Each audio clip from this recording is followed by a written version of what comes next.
नमस्कार, मैं रवीश कुमार। आज नरेंद्र मोदी यह सब ना भूले होते तो इस संपादकीय के 9 साल बाद उनसे सवाल नहीं पूछा जाता कि भारत में मुसलमानों के साथ भेदभाव क्यों हो रहा है, प्रेस का दमन क्यों हो रहा है, आलोचक जेल में क्यों डाले जा रहे हैं और प्रेस की आजादी इस तरह से क्यों रोक दी गई। यह संपादकीय बता रहा है कि ग्लोबल लेवल पर प्रधानमंत्री को लेकर तमाम छवियां अब दरकने लग गई हैं। साहस की बात तब होती जब वित्त मंत्री इसके लिए बराक को निजी रूप से नहीं, सीधे अमेरिका का नाम लेकर बोलती। अमेरिका ने केवल मुस्लिम देशों पर हमला या वहां जाकर तख्ता पलट नहीं किया है। Vietnam, Cuba, Panama, Chile, Nicaragua, Mexico, क्या ये सब मुस्लिम देश हैं? जिन देशों का नाम वित्त मंत्री ले रही हैं उन पर तो ओबामा के आने के पहले से भी बमबारी हो रही है। अमेरिका का रक्षा और खुफिया संस्थान ये सब करवाता है और उसमें वहां की सरकारें और नेतृत्व भी शामिल होता है। नोट कीजिए कि यह बयान बीजेपी के दफ्तर में दिया गया, प्रेस कॉन्फ्रेंस के दौरान दिया गया, ताकि ओबामा की निंदा भी हो जाए और अमेरिका से यह छूट भी मिल जाए कि हमने आधिकारिक रूप से कुछ नहीं कहा। विदेश मंत्री एस जयशंकर गोदी मीडिया के किसी एंकर को इंटरव्यू ही दे दें, तब लगे कि बराबरी से जवाब दिया जा रहा है। कहा जा रहा है कि अब वो भारत नहीं रहा, अमेरिका को भी सुनना पड़ रहा है। तो अमेरिका को सुनाने के लिए आधिकारिक बयान क्यों नहीं दिया जा रहा है? क्यों सावधानी से इस तरह के शब्द चुने जाते हैं कि बराक के कार्यकाल में 6 मुस्लिम देशों पर बम बरसाए गए? क्या उसमें अमेरिका शामिल नहीं था? वित्त मंत्री ने अपने बयान में सऊदी का भी नाम ले लिया। हमें अमेरिका द्वारा सऊदी अरब पर बमबारी करने की खबरें नहीं मिली। क्या वे बिना तैयारी के इतना संवेदनशील आंकड़ा दे रही थी? निर्मला सीतारमण ने यह आंकड़ा कहां से लिया होगा?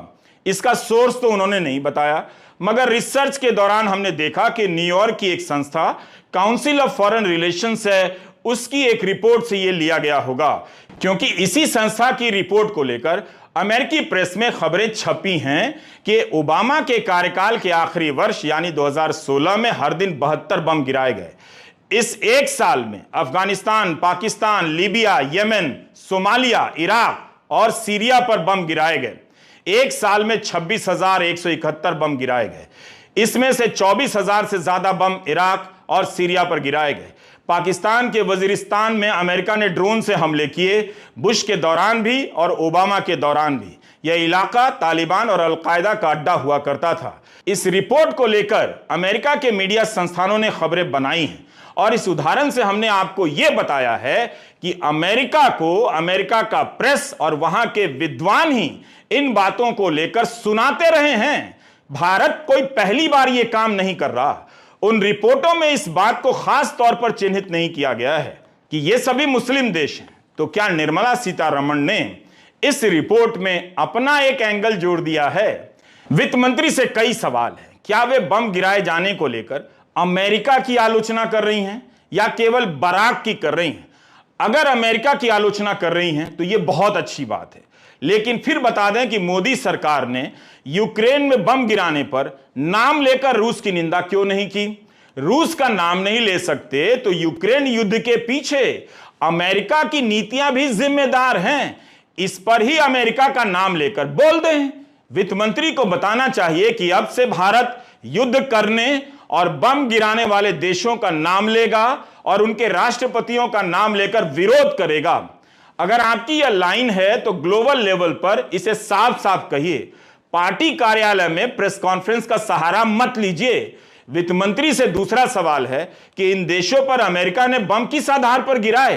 कि ये मुस्लिम देश हैं या आतंकवाद के नाम पर बम गिराए?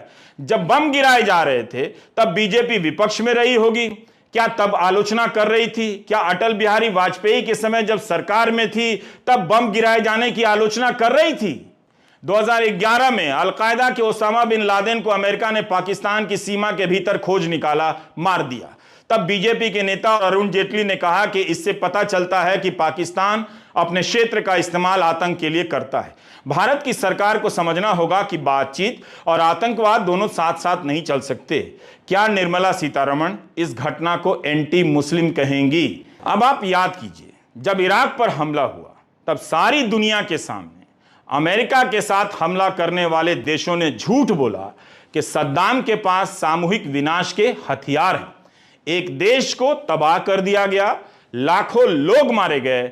ब्रिटेन की संसद ने एक जांच बिठा दी और चिलकॉट कमेटी की रिपोर्ट में कहा गया कि इराक को लेकर ब्रिटेन ने अपनी जनता से झूठ बोला। यह होता है लोकतंत्र। क्या निर्मला सीतारमण इराक पर बम गिराने को लेकर ब्रिटेन की आलोचना कर पाएंगी? भारत मदर ऑफ डेमोक्रेसी है। यहां के प्रधानमंत्री 9 साल में प्रेस कॉन्फ्रेंस नहीं कर पाए, लेकिन नाम लेकर अमेरिका और ब्रिटेन की आलोचना तो हम कर ही सकते हैं, प्रधानमंत्री भी कर सकते हैं ट्विटर के जरिए। इस भ्रम को बनाए रखने के लिए वित्त मंत्री बीजेपी के किसी भी जिला कार्यालय में प्रेस कॉन्फ्रेंस कर सकती हैं। किसने रोका है? नाम ले अमेरिका और ब्रिटेन का। लेकिन इन देशों के यहां जाकर इनका नाम लेकर बोल दें तो लगे कि भारत बदल गया है, बल्कि बोलना ही चाहिए। हम वित्त मंत्री की सुविधा के लिए एक और उदाहरण देना चाहेंगे। 2015 में तुर्की में G20 की बैठक हो रही थी। इस बैठक में अमेरिका के तत्कालीन राष्ट्रपति बराक ओबामा ने कहा कि हम आतंकी संगठन आईसिस को खत्म करने के प्रयासों को दुगना करेंगे। तब प्रधानमंत्री नरेंद्र मोदी ने उनकी बात का समर्थन किया और कहा कि एकजुट होकर सभी को आतंक के खिलाफ कार्रवाई करनी चाहिए। नरेंद्र मोदी ने बिल्कुल नहीं कहा कि बराक तुम मुस्लिम देशों पर हमले मत करो। क्या निर्मला सीतारमण यह कहना चाहती हैं कि बराक ने आईसिस पर हमला आतंक के नाम पर नहीं, मुसलमान होने के कारण सीरिया पर हमला किया था? आपने देखा कि अमेरिका यह सब आतंकवाद के नाम पर कर रहा था। इसी अमेरिका की कई आतंकी संगठनों को खड़ा करने की भूमिका को लेकर बाकायदा तथ्यों के साथ अमेरिका में ही किताबें लिखी गई हैं। वित्त मंत्री इन किताबों का जिक्र केवल आधिकारिक स्तर पर करके दिखा दें तो मान लेंगे कि भारत अमेरिका को जवाब देने लग गया है। ओबामा के बयान और व्हाइट हाउस में पूछे गए सवाल में कोई अंतर नहीं है, दोनों एक दूसरे के पूरक हैं। प्रधानमंत्री ने भारत लौटकर बीजेपी के अध्यक्ष जेपी नड्डा से पूछा, भारत में क्या चल रहा है? विदेश यात्रा से लौट रहे हैं, राजकीय यात्रा से लौट रहे हैं और हवाई अड्डे पर स्वागत करने के लिए जेपी नड्डा गए हैं। क्या प्रधानमंत्री बीजेपी के किसी काम से अमेरिका गए थे? Do you get my point? Twitter पर मणिपुर को लेकर रक्षा मंत्री राजनाथ सिंह का कोई बयान नहीं मिला। वे भी मणिपुर नहीं गए, लेकिन सेना वहां मुश्किल हालात का सामना कर रही है। हजारों लोगों की भीड़ ने सेना को घेर लिया। मजबूर होकर भारतीय सेना को 12 उग्रवादियों को रिहा करना पड़ा है।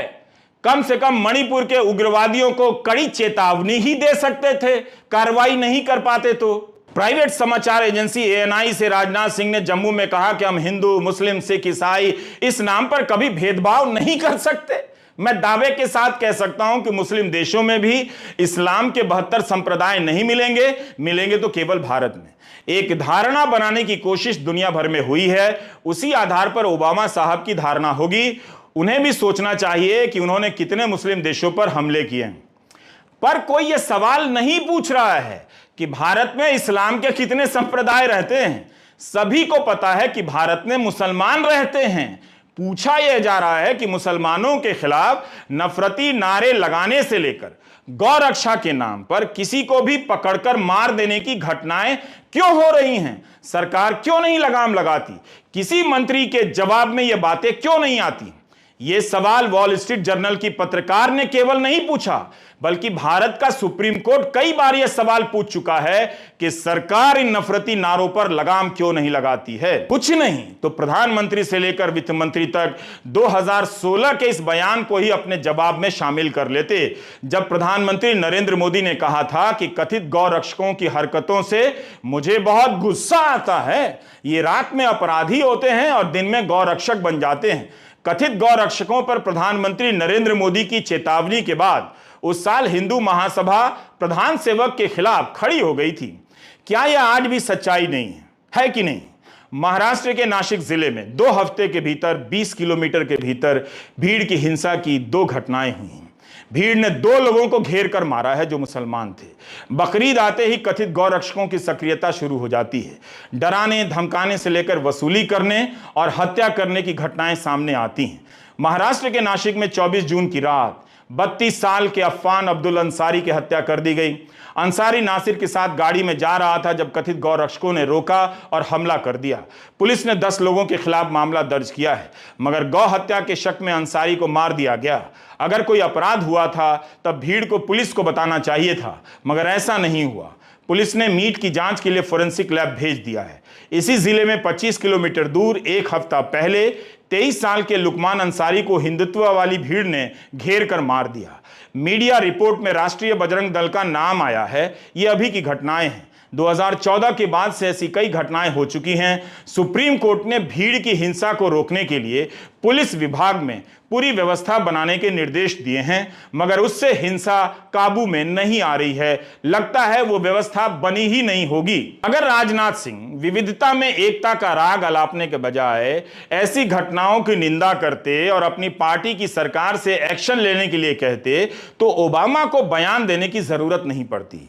मगर बार बार घट रही ये घटनाएं बता रही हैं कि भीड़ की हिंसा को अंजाम देने वाले लोग बेलगाम हो गए हैं और उन्हें कौन सपोर्ट कर रहा है। उत्तराखंड में आपने अभी देखा कि फर्जी खबर के नाम पर बीजेपी से लेकर तमाम नेता नारे लगाने लग गए। पुरोला में मुसलमानों की 2, 4, 10 दुकानें थी, उन्हें छोड़कर जाने के लिए कहा गया।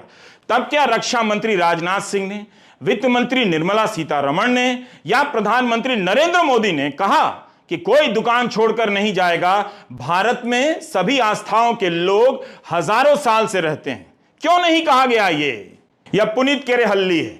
बीजेपी के कई नेताओं के साथ इसकी तस्वीरों को लेकर इसलिए चर्चा हुई कि इस पर एक पशु व्यापारी इदरिस पाशा की हत्या का आरोप है और मामला दर्ज हुआ है।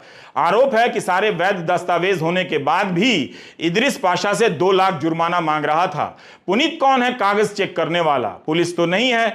इस घटना के कुछ दिन पहले भी केरेहल्ली पर एक और केस दर्ज हुआ कि उसने मवेशी की तस्करी का आरोप लगाकर अलीमुल्ला पर हमला किया, करंट लगाने वाले स्टेन गन से 1 घंटे तक टॉर्चर किया। पुनीत की तरफ से इदरिस पाशा के केस में मामला दर्ज कराया गया है। उस समय की मीडिया रिपोर्ट भी निकालकर आप देखिए तो आप खबरों को सर्च किया कीजिए। अस्पताल से लेकर मॉल में नमाज पढ़ने को लेकर बवाल मचा दिया जा रहा है, गिरफ्तारियां हो जाती हैं। गोदी मीडिया चिल्लाने लग जा रहा है कि मॉल में नमाज पढ़ते पाए गए। क्या यह सब किसी समुदाय को भयभीत करना नहीं है? जिस अमेरिका ने यह सवाल उठाया है, वहां के चर्च भी मुसलमानों के लिए अपने दरवाजे खोल देते हैं ताकि नमाज पढ़ लें, कहीं भी पढ़ सकते हैं और कोई तंग नहीं करता। तो वह पूछेगा, अमेरिका और उसके नेता पूछेंगे कि अगर सरकार को लगता है कि मॉल में, अस्पताल में नमाज पढ़ना गलत है, जेल होनी चाहिए, तो प्रधानमंत्री को खुलकर यह बात कहनी चाहिए, बल्कि व्हाइट हाउस में यह बात कहनी चाहिए कि हमने नमाज पर रोक लगाने के तमाम लोगों को खुली छूट दे रखी है। बोलते ये बात क्यों बोलने लग गए कि भारत में सभी आस्थाओं के लोग रहते हैं? इन सवालों का जवाब यह भी नहीं हो सकता है कि बराक के कार्यकाल में मुस्लिम देशों पर बम गिराए गए। यह जवाब होना चाहिए। तब फिर इस ओबामा को भारत के राष्ट्रपति भवन में 21 तोपों की सलामी किस लिए दी गई? देखिए, बात सिंपल है। आप बराक ओबामा को टारगेट कर एंटी मुस्लिम राजनीति के सवालों से कहीं नहीं बच सकते हैं।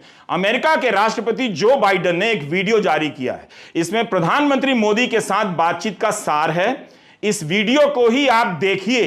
इस वीडियो में अमेरिका के राष्ट्रपति जो बाइडेन कह रहे हैं कि बात सिंपल है, प्रेस की आजादी, धार्मिक आजादी, सहिष्णुता और विविधता हो।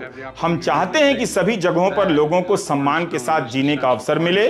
भारत और अमेरिका के अनिवार्य रिश्तों की यही बुनियाद है। बाइडेन भी वही लेक्चर दे रहे हैं जो ओबामा ने दिया, लेकिन आलोचना केवल ओबामा की हो रही है। अगर सब ठीक है तो क्यों यह बात उठ रही है कि प्रेस की आजादी और धार्मिक सहिष्णुता लोकतंत्र की बुनियाद है? जब ओबामा राष्ट्रपति थे तब जो बाइडेन उनके उपराष्ट्रपति हुआ करते थे। वित्त मंत्री निर्मला सीतारमण ने बाइडेन पर क्यों नहीं कुछ कहा? बाइडेन ने जो कहा और ओबामा ने जो कहा, उसमें क्या अंतर है? हम एक बार फिर से बराक ओबामा के बयान का हिंदी अनुवाद पढ़ देते हैं। वे कहते हैं कि मैं सोचता हूं कि अगर राष्ट्रपति प्रधानमंत्री मोदी से मिलते हैं तो हिंदू बहुसंख्यक भारत में मुसलमान अल्पसंख्यकों की सुरक्षा का जिक्र तो करना चाहिए। अगर मुझे प्रधानमंत्री मोदी से बातचीत का मौका मिलता, जिन्हें मैं अच्छी तरह से जानता हूं, तो मेरा यही तर्क होता कि अगर आप अल्पसंख्यकों के अधिकार की रक्षा नहीं करते हैं, तब इस बात की बहुत संभावना है कि इससे भारत किसी बिंदु पर जाकर दरकने लग जाएगा। हमने देखा भी है कि जब आंतरिक स्तर पर टकराव का पैमाना बड़ा होने लगता है तब क्या होता है। ऐसा हुआ तो यह भारत के हितों के खिलाफ होगा, केवल मुस्लिम भारत के खिलाफ नहीं बल्कि हिंदू भारत के खिलाफ भी। इसलिए मैं मानता हूं कि इन चीजों के बारे में ईमानदारी से बात होनी चाहिए। आखिर यह बात क्यों चुभ रही है? क्योंकि आपने ऐसी घटनाओं पर कार्रवाई नहीं की है। आपका रिकॉर्ड अच्छा होता तो आप साफ साफ जवाब दे देते। अब भी मौका है कि सरकार कदम उठाए, लेकिन कदम उठाएगी तो उस सरकार को बनाने वालों को ही जेल में डालने होंगे। राजनाथ सिंह और निर्मला सीतारमण के लिए एक खबर का जिक्र करना चाहता हूं। यह रिपोर्ट आर्टिकल 14 की है। यूपी और हरियाणा की जेलों में कश्मीर के नौजवान 1.5 साल से बंद हैं। कईयों के मामले में ट्रायल तक शुरू नहीं हुई। निसार अहमद गुरुग्राम की जेल में है। इसके खिलाफ यूएपीए लगा है। 900 किलोमीटर दूर की जेल में बंद करने से निसार का परिवार सोपोर से कैसे आ सकता है? 8 महीने से परिवार को निसार की कोई खबर नहीं। आप दर्शकों को कई रिपोर्ट में बता चुका हूं कि फर्जी आधार पर यूएपीए लगाया गया तो कई बार सबूत नहीं मिले। 5 अगस्त 2019 को जब धारा 370 हटाई गई तब 343 लोगों को तरह तरह के आरोपों में जेल में बंद कर दिया गया। ये सभी जम्मू कश्मीर से बाहर की जेलों में बंद हैं। कश्मीर के सेंट्रल यूनिवर्सिटी के छात्र 26 साल के सज्जाद गुल ने 3 जनवरी 2022 को विरोध प्रदर्शन का एक वीडियो ट्वीट कर दिया। लश्कर तैयबा के कमांडर की हत्या के विरोध में प्रदर्शन हो रहा था। गुल को गिरफ्तार कर लिया गया इस आरोप में कि वह लोगों को उकसा रहा है। आर्टिकल 14 ने लिखा है कि आज तक इस मामले में ट्रायल भी शुरू नहीं हुई। 1.5 साल से ट्रायल ही शुरू ना हो, जमानत ना मिले, इसे लेकर कोई सवाल उठाएगा तो सरकार को इसका जवाब देना चाहिए कि समय पर ट्रायल क्यों नहीं होती, सजा क्यों नहीं होती।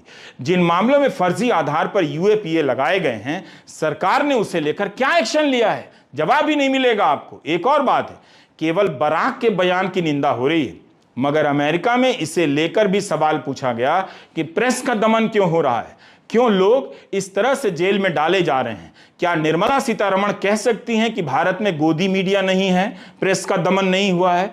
प्रेस की हालत यहां क्या है आज किस भारतीयों को मालूम नहीं। हालत यह है कि जिस वॉल स्ट्रीट जर्नल की पत्रकार सबरीना सिद्दीकी ने प्रधानमंत्री से सवाल पूछा, उसे भी ट्रोल किया जा रहा है। व्हाइट हाउस में प्रेस कॉन्फ्रेंस चल रही थी, वहां एनबीसी की रिपोर्ट ने यह सवाल पूछ दिया। तब व्हाइट हाउस के जॉन किर्बी ने कहा कि हमें इसकी जानकारी है और यह अस्वीकार्य है। हम पत्रकारों के उत्पीड़न की निंदा करते हैं। ये पत्रकार चाहे कहीं के भी हों या किसी भी स्थिति में हों, यह पूरी तरह अस्वीकार्य है और लोकतंत्र के सिद्धांतों के खिलाफ है। We absolutely condemn any harassment. तो आपने देखा कि इस एंटी मुस्लिम राजनीति के कारण दुनिया भारत की तरफ उंगलियां उठाने लगी हैं। आप हर दिन ये सब होते देख रहे हैं।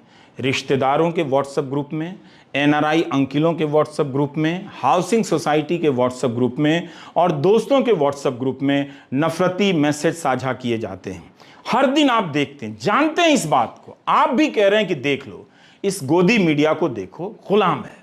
अगर यही बात ओबामा या बाइडन ने कह दी तो आप निंदा क्यों कर रहे हैं? इसे ठीक क्यों नहीं करते? क्योंकि अब इसे ठीक नहीं किया जा सकता। इसके लिए उन्हें ठीक करना पड़ेगा, जो अगर नाराज हो गए तो ठीक करने वाले को ही ठीक कर देंगे। मीडिया में एक रिपोर्ट छपी है कि मणिपुर से 1 लाख सरकारी कर्मचारी भाग गए। पहले इसे ही ठीक कर लीजिए। नमस्कार, मैं रवीश कुमार।